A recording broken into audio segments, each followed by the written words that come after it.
Assalamualaikum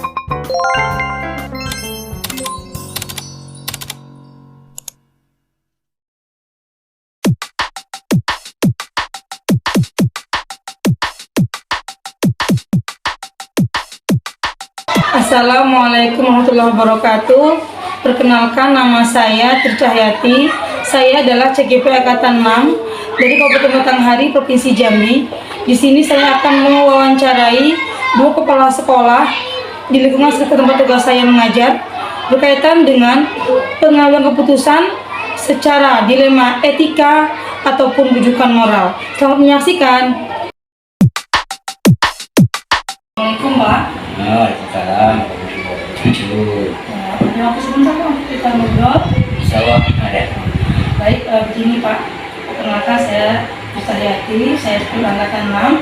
Di sini saya mendapat tugas untuk mewawancarai dua kepala sekolah di lingkungan tempat saya mengajar. Antaranya di sini tugas itu untuk mewawancarai Bapak berkenaan dengan kegiatan pengambilan keputusan.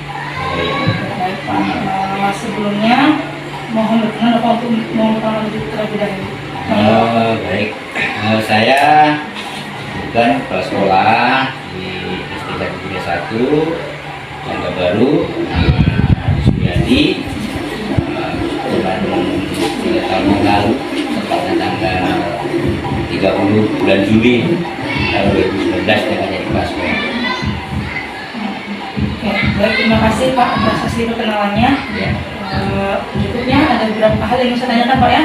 Boleh. Yang pertama, bagaimana Bapak tentunya dalam selama ini di sini pasti ada beberapa kasus Pak ya yang dihadapi ya Pak ya. Nah, bagaimana Bapak dapat mengidentifikasi kasus tersebut, apakah merupakan dilema etika atau juga moral Pak? Ya. Baik, untuk di SD 131 yang baru ini untuk mengidentifikasi kasus dilema etika, saya coba tidak mempelajari kondisi masalahnya dulu, kemudian menggali informasi dari guru, dari orang tua siswa, bahkan informasi itu saya gali dari siswanya sendiri. Sebagai contoh, masalah kegiatan ekstrakurikuler. Ya, di mana kegiatan ekstrakurikuler itu ada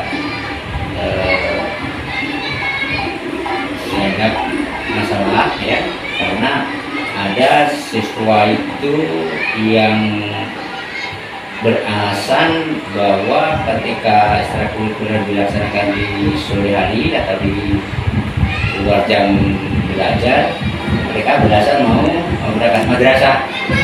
Nah, hal seperti itu apakah benar anak itu sekolah di madrasah, apa alasan saja, itu perlu dimusyawarahkan dulu.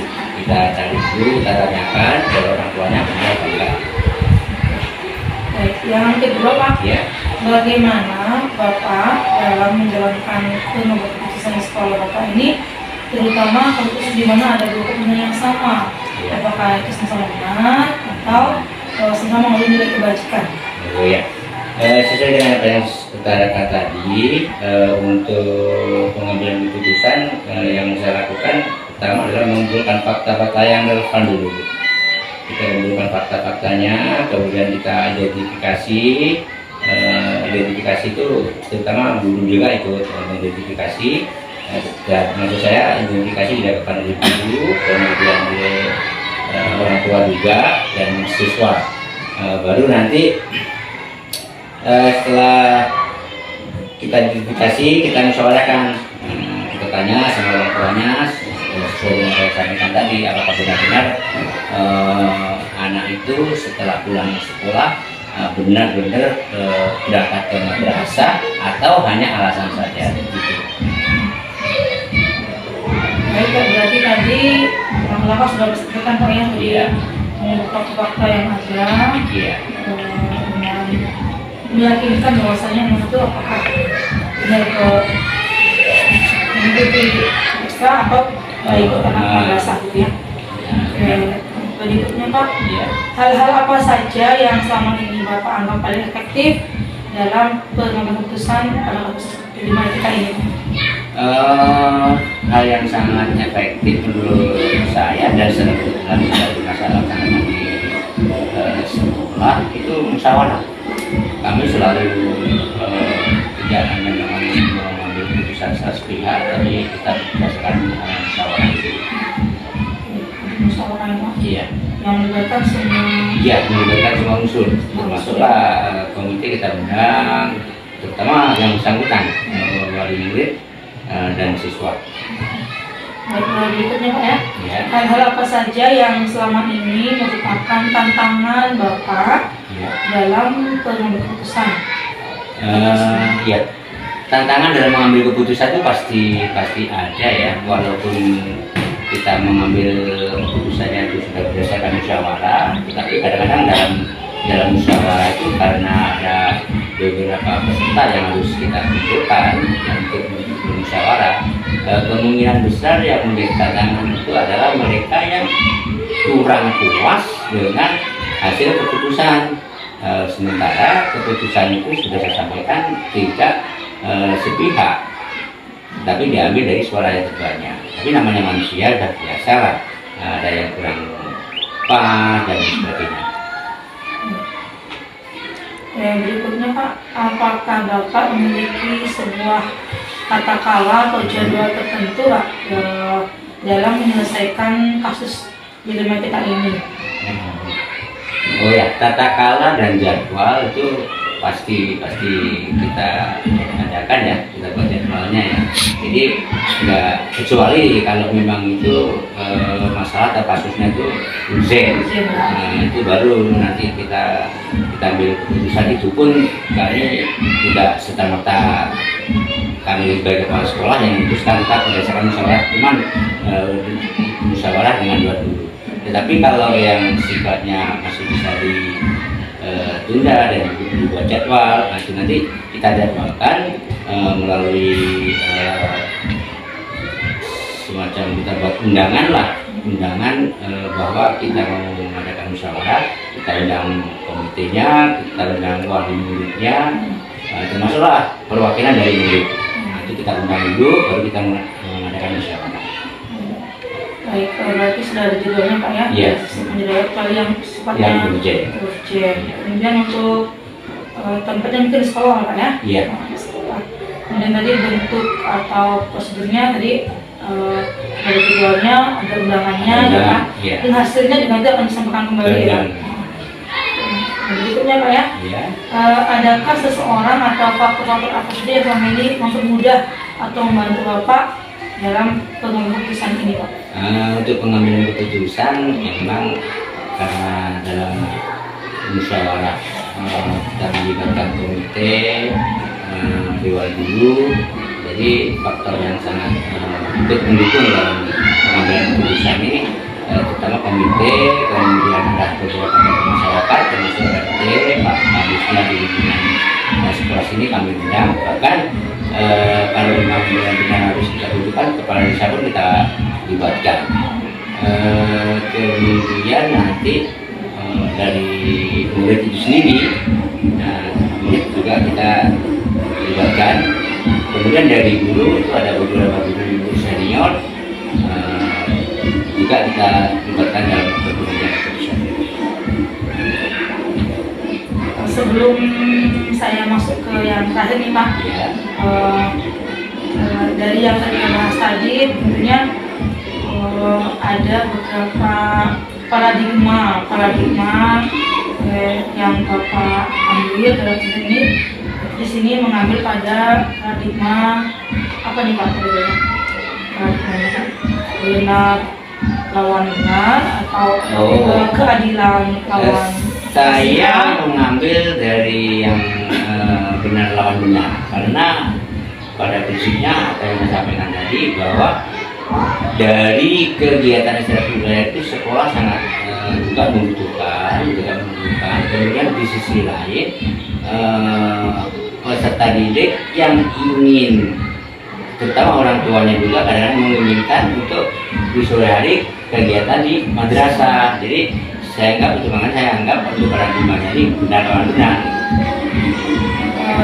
Untuk prinsip pengambilannya itu Pak, apakah mengambil berpikir secara peraturan atau yang lainnya? Peraturan, jadi dasarnya dari musyawarah dulu, nanti setelah dimusyawarahkan kita buat peraturannya. Contohnya seperti ini, kalau memang nanti dalam musyawarah kita ketemu solusi, misalnya di luar jam hari hari Jumat, maksud saya di hari Jumat, Jumat biasanya madrasah libur. Berarti untuk kegiatan ekstrakurikulernya dilaksanakan di hari Jumat. Kemudian kalau enggak di hari Minggu, Minggu pagi misalnya kan. Kalau memang di hari Minggu itu anak-anak ada kegiatan madrasah, artinya anak bisa ikut semua. Cuman yang jadi permasalahan sekarang ekstrakurikuler tertentu mungkin ada yang tidak bisa dilaksanakan di hari Jumat karena ada beberapa kegiatan ekstrakurikuler di sini. Baik Pak, mungkin yang terakhir Pak ya. Dari semua hal yang sudah Pak sampaikan tadi, kira-kira nih Pak, pelajaran apa yang dapat Bapak ambil dalam perspektif yang pertama di lima itu hal yang sangat baik dan terkesan menurut saya untuk kegiatan terutama di musyawarahnya berarti sudah sesuatunya tidak lepas dari musyawarah dalam pengambilan keputusan. Itu saja paling saya. Baik Pak, mungkin sudah hari ini Pak, terima kasih waktunya sudah berkenan untuk saya wawancarai. Oh iya. Mohon maaf apabila ada yang dengan saya berapa tepat nih Pak. Maaf, terima kasih Pak. Assalamualaikum warahmatullahi wabarakatuh. Terima kasih Pak.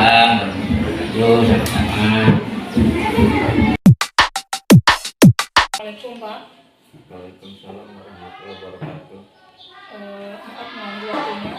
Hari ini ada waktu sebentar Pak, saya ingin wawancara. Ada. Oke. Baik, jadi begini Pak, kami dari CGP Angkatan 6 ada tugas yaitu mewawancarai 2 sampai 3 kepala sekolah. Dalam hal ini saya meminta waktu Bapak untuk bisa diwawancarai. Sedia ya Pak? Iya. Baik, sebelumnya mohon berkenan Bapak untuk memperkenalkan diri terlebih dahulu. Baik, assalamualaikum warahmatullahi wabarakatuh. Waalaikumsalam warahmatullahi wabarakatuh. Nama saya Samsudin, PD, jabatan Kepala SD Negeri 167/1 Bulian Baru. Cukup Pak? Ya. Oke, terima kasih atas perkenalannya. Jadi di sini yang ingin saya tanyakan ada beberapa hal berkaitan dengan pengambilan keputusan yang nantinya berkaitan dengan dilema etika dan rujukan moral. Siap ya Pak? Ya. Oke. Baik, yang pertama, selama ini bagaimana Bapak dapat mengidentifikasi kasus-kasus yang Bapak hadapi selama ini, apakah merupakan dilema etika atau rujukan moral, benar lawan benar atau benar lawan salah?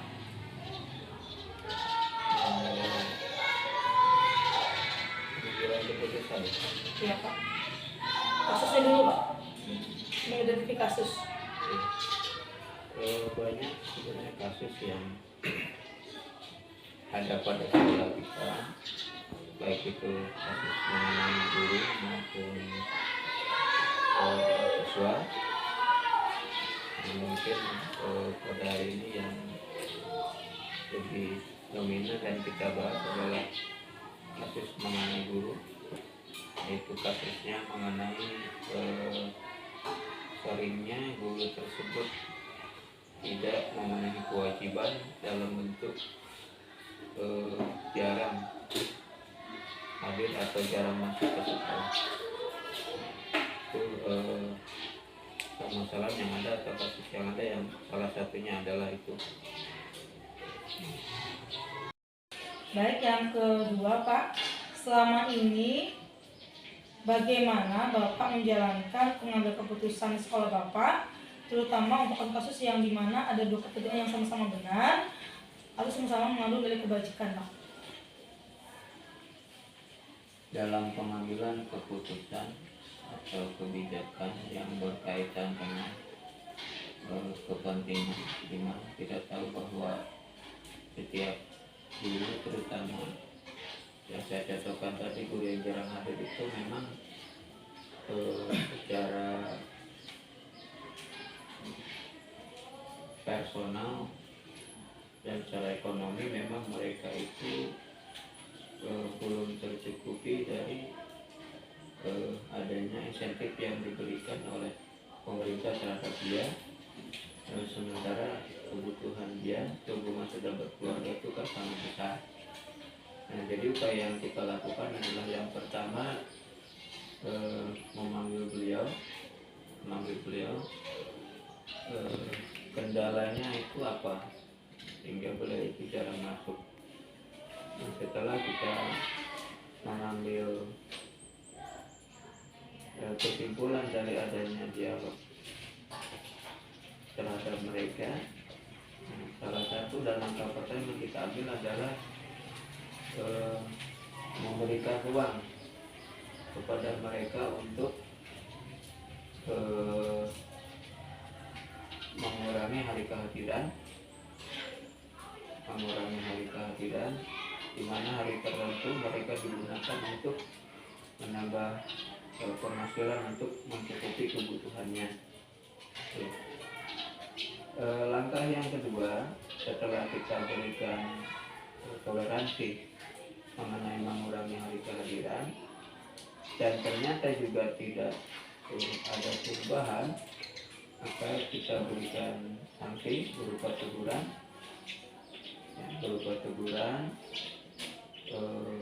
yang sampai hari ini memang baru sampai batas kepada teguran 1.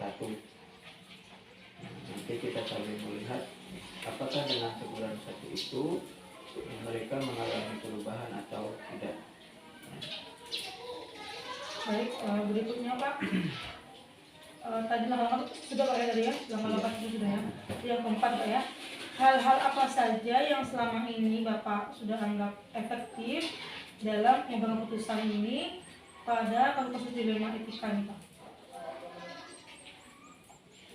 Yang sudah efektif yang berkaitan dengan yang kita bicarakan, alhamdulillah memang setelah ada teguran dan pemberian toleransi mengenai hari kehadiran, ternyata sudah ada perubahan walaupun perubahannya belum begitu besar. Artinya tingkat kehadiran sudah mulai baik dan juga kinerjanya sudah mulai meningkat. Sebagai salah satu contoh, apa yang kita minta selaku penanggung jawab manajemen sudah mulai dipenuhi, baik dari sisi administrasinya maupun yang lainnya. Baik, berikutnya Pak, hal-hal apa saja yang selama ini merupakan tantangan dalam pengambilan keputusan pada kasus dilema etika ini Pak? Hal-hal yang tantangan Bapak selama ini. Nah, tantangan kita selama ini, kita menyadari bahwa apa yang diberikan oleh pemerintah terhadap individu-individu, terutama personel kita yang masih status honor itu, bahwa hak mereka itu masih jauh dibandingkan dengan kewajibannya, sehingga memang ini merupakan tantangan bagi kami selaku pimpinan, bagaimana mengkombinasikan antara kewajiban yang memang itu sudah merupakan sebuah kewajiban yang tidak bisa kita bedakan antara yang PNS dengan honor. Nah, sehingga memang kita selalu berkomunikasi secara intens dan bagaimana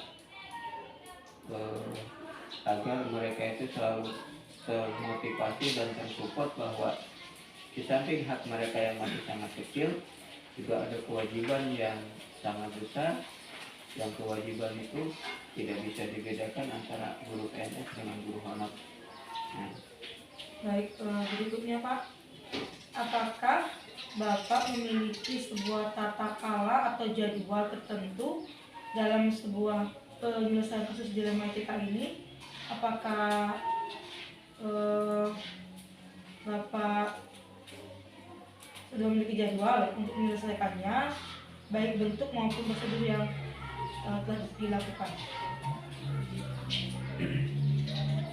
Jadwal tertulis belum ada. Biasanya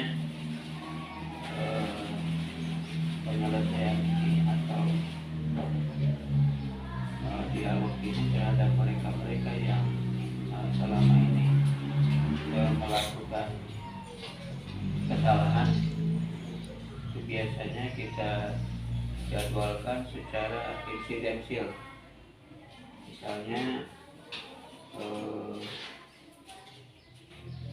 kita panggil di mana pada saat mereka masuk ke sekolah dan kita gunakan waktu luang atau setelah anak pulang sekolah baru kita lakukan dialog dengan mereka.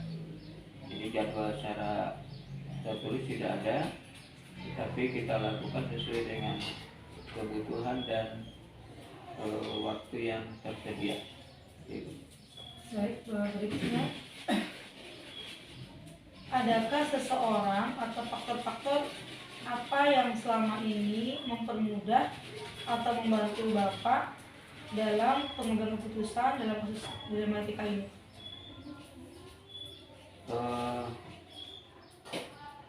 Tentunya ada ya, karena terutama saya orang baru di sini,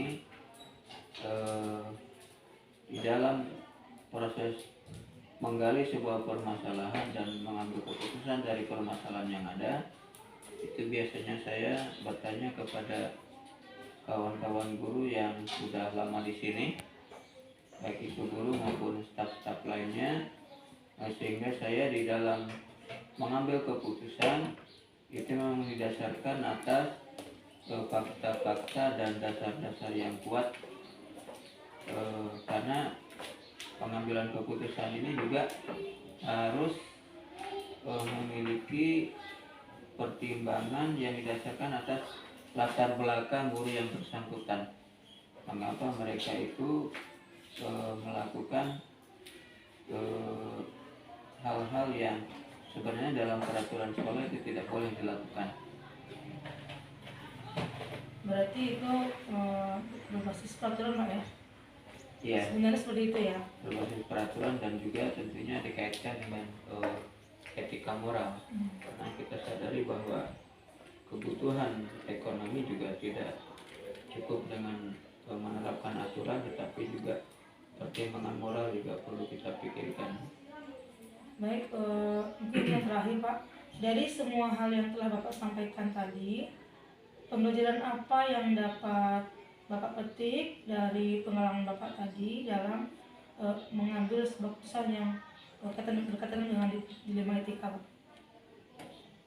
Pembelajarannya tentunya sangat banyak, yang salah satunya bahwa kasus yang kita hadapi ini ternyata aturan yang ada tidak bisa membuat mereka jera, karena memang sebenarnya pada prinsipnya mereka itu ingin berbuat lebih baik, ingin bekerja lebih maksimal, cuman karena ada satu hal yang belum bisa dia terpenuhi karena dia juga sudah berkeluarga, sehingga memang kita tentunya harus bijak di dalam pengambilan keputusan. Nah, bijaknya dalam bentuk apa? Dalam bentuk pemberian toleransi dan pemberian motivasi serta pemberian berbagai upaya yang bagaimana sekolah bisa juga memberikan tambahan bagi mereka. Yang poin terakhir ini memang sampai hari ini belum terrealisasi ya. Berarti kalau kita simpulkan Pak, Berarti dari kegiatan kita ini Bapak dari yang tadi Bapak sampaikan, Bapak mengambil paradigma yang mana nih Pak?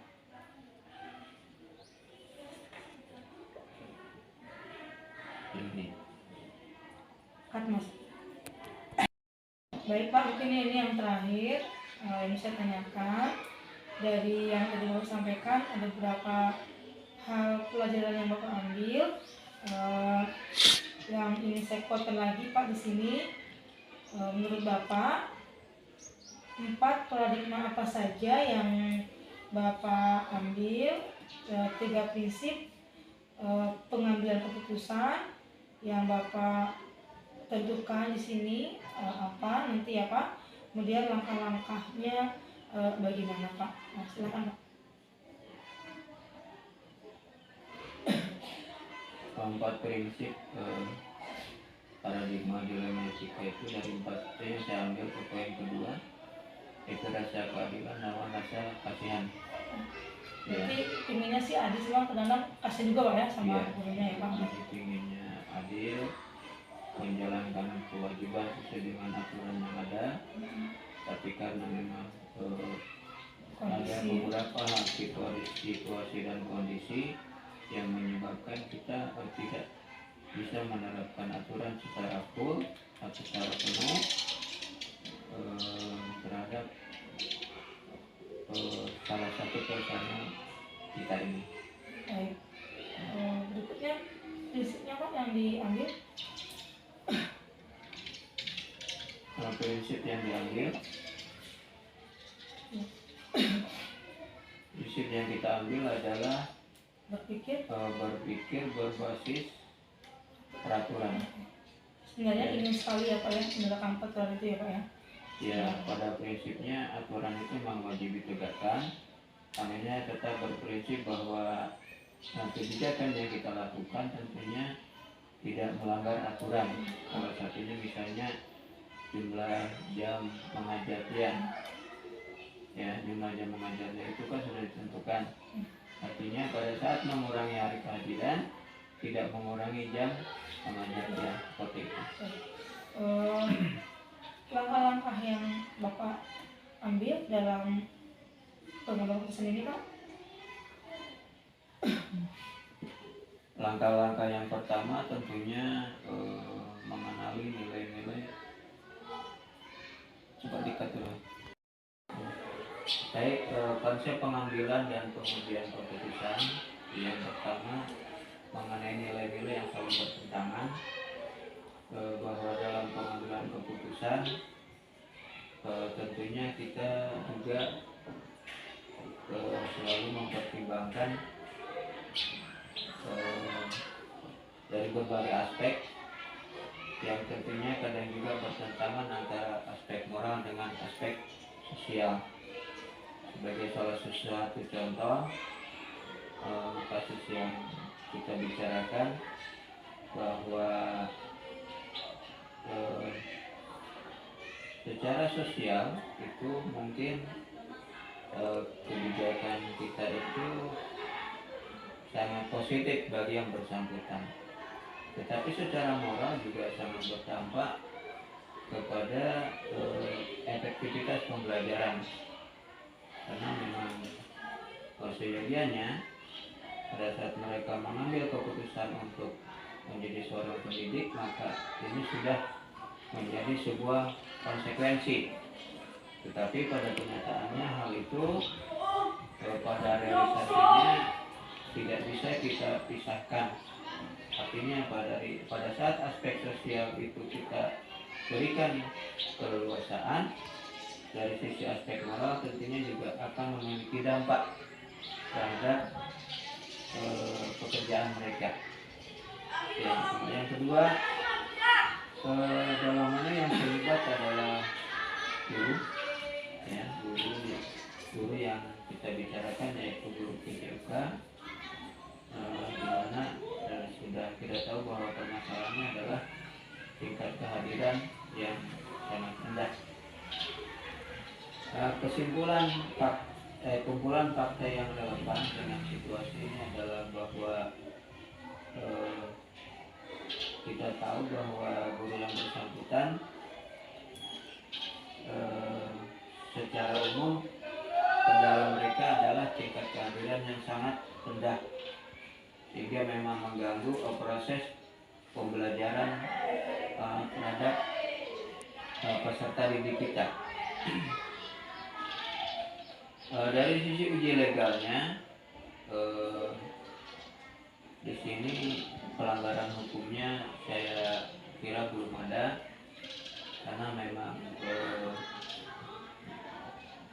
secara hukum dan secara umum mereka memang masih menjalankan kewajiban-kewajiban, hanya saja kewajiban itu tidak dilaksanakan 100%, itu saja.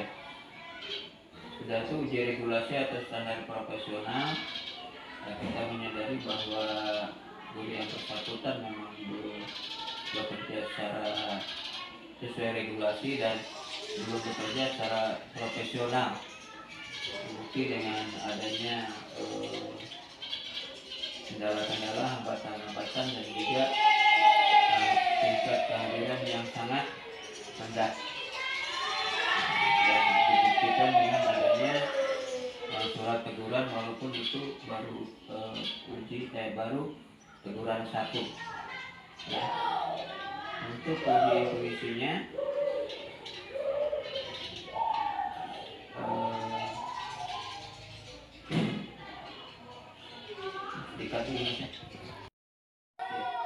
uji intuisi kita menyadari bahwa tindakan yang kita berikan atau kebijakan yang kita berikan itu tentunya berlawanan dengan nilai-nilai yang ada dan yang kita yakini, bahwa secara organisasi kita ini memiliki aturan yang jelas, memiliki sanksi yang jelas, tapi karena ini kaitannya dengan kemanusiaan dan etika dan juga rasa kasihan yang kita yakini terhadap mereka, dan juga kita menyadari bahwa mereka sebenarnya masih memiliki keinginan yang kuat untuk mengajar di sini, sehingga memang kita menyadari bahwa tindakan ini berlawanan dengan nilai-nilai yang saya yakini. Walaupun demikian, itu tadi yang saya jelaskan bahwa kita memang mempertimbangkan berbagai aspek, yang salah satunya bahwa beliau masih memiliki semangat untuk mengajar, walaupun memang juga belum bisa maksimal.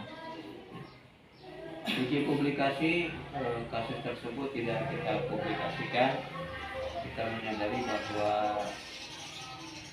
itu tadi beliau sebenarnya masih ingin berbuat maksimal dan selalu ingin berbuat maksimal, maka permasalahan yang juga belum ada solusinya dari sekolah, maka hal itu tidak kita publikasikan.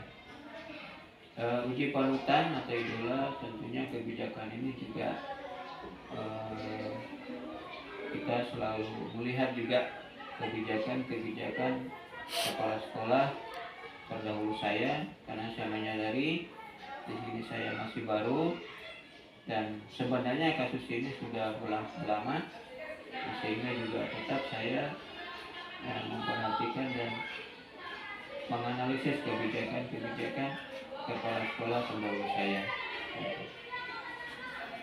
Terus kemudian paradigmanya ini paradigmanya yaitu rasa keadilan lawan rasa kasihan. Kemudian paradigmanya prinsip resolusinya berpikir berbasis peraturan. Prinsip resolusinya investigasi opsi trilemanya ini juga dalam pengambilan keputusan saya juga mendengarkan masukan dan juga mempertimbangkan bahwa memang banyak juga rekan-rekan guru kita yang juga mengalami keluhan karena kita menyadari mereka juga berdampak atas kekurang aktifan guru yang bersangkutan di dalam menjalankan kewajibannya. Dan juga sebenarnya guru-guru di sini juga sudah banyak memberikan saran, memberikan masukan bahwa kan ada kalimat-kalimat yang sebenarnya kurang pas, mungkin ini didasarkan atas kejengkelan kawan-kawan guru terhadap guru yang bersangkutan. Artinya apa? Ketidakhadiran mereka itu sebenarnya sangat berdampak bagi semua aktivitas pembelajaran, sehingga guru-guru juga kadang memberikan saran dan juga kadang memberikan teguran terhadap guru yang bersangkutan. Keputusan yang diambil ini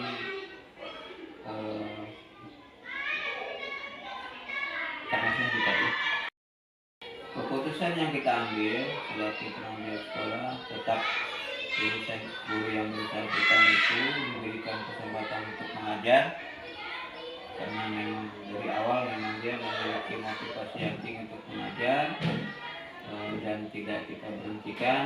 Dengan harapan tentunya sejalan dengan perubahan kebijakan pemerintah dengan ada rencana pengangkatan P3K itu, sehingga tidak kita berhentikan. Mudah-mudahan dengan terlaksananya P3K dan mereka lolos P3K tentunya akan meningkatkan pendapatan mereka, dan saya masih yakin bahwa guru yang bersangkutan itu akan nanti bekerja lebih maksimal lagi. Terima kasih. Baik, terima kasih waktunya Pak, sudah sangat panjang sekali yang telah kita pada pagi hari ini. Terima kasih waktunya Pak. Mohon maaf jika dalam kegiatan ini ada yang kurang tepat. Terima kasih Pak waktunya. Assalamualaikum warahmatullahi wabarakatuh.